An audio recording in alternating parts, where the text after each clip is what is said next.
Shalom, everyone, and Chag Sukkot Sameach.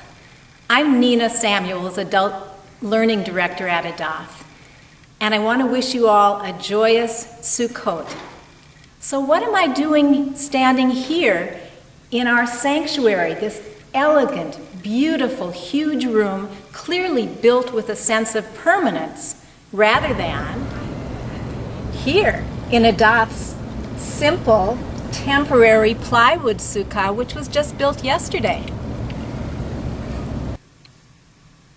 Or better yet, why aren't I at home helping to build my family's sukkah, which is even flimsier, usually blows down by the end of the holiday, but is colorful in its tatteredness? Why am I here in the sanctuary, and what does our beautiful sanctuary have to do with the holiday of Sukkot? If you look above my head, over the bima, there are 4 words inscribed in Hebrew. It's a prayer. Ufros aleinu sukkot shlomecha. Spread over us the sanctuary, or the shelter, or the sukkah of your peace. What does our sanctuary and a flimsy sukkah, what do they have in common? Maybe the words of this prayer can help us figure this out, and by the time we get to the end, we'll have a better idea of what God's peace might mean. The first word, ufros, spread over us. When I think of ufros, I think of a very active, physical verb and something huge.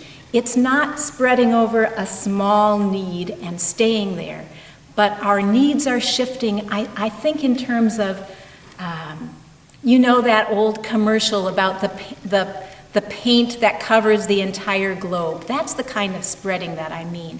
And it moves as necessary as the needs move and the people who need them move as well.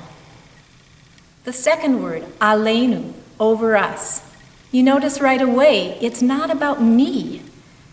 In God's world, it's not about one person's shelter or safety. It's about the safety and the safety net and the shelter of everyone in the community and of the whole world. Sukkot, the sukkah, the shelter of. So what brings us sanctuary in our sanctuary?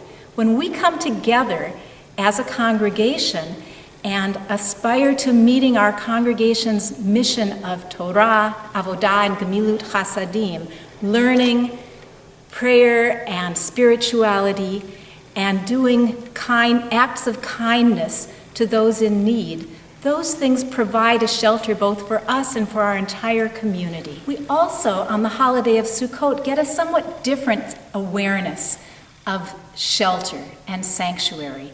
When we congregate with others in a flimsy sukkah, we're more conscious of how much we actually have and how little we really need. We're reminded of how little the Israelites had as they traveled in the desert, and yet they were protected. When we look up to the open sky through the roof of our sukkah, we also realize that we're not in control of everything. But there's something wonderful about that as well, as we think that we're a part of something larger than ourselves. And even in hard times, we have much to be grateful for. So that brings us to the 4th word, God's peace, shlomecha, your peace. What have we learned about God's peace? We've learned that it goes where necessary. We learned that it's not about individuals, but it's about protecting the whole world from God's vantage point. The whole world is what needs to be sheltered and what is sheltered.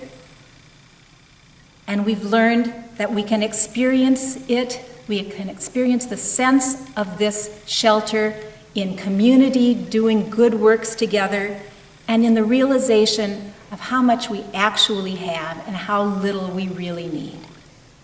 So with that, I invite you to celebrate Sukkot joyously, to celebrate it here in the synagogue, in our sanctuary, in our sukkah, in our Sukkot, in neighborhoods, but to celebrate it gratefully and joyfully with your friends and neighbors and family. Chag Sukkot Sameach, a joyous Sukkot to all of you.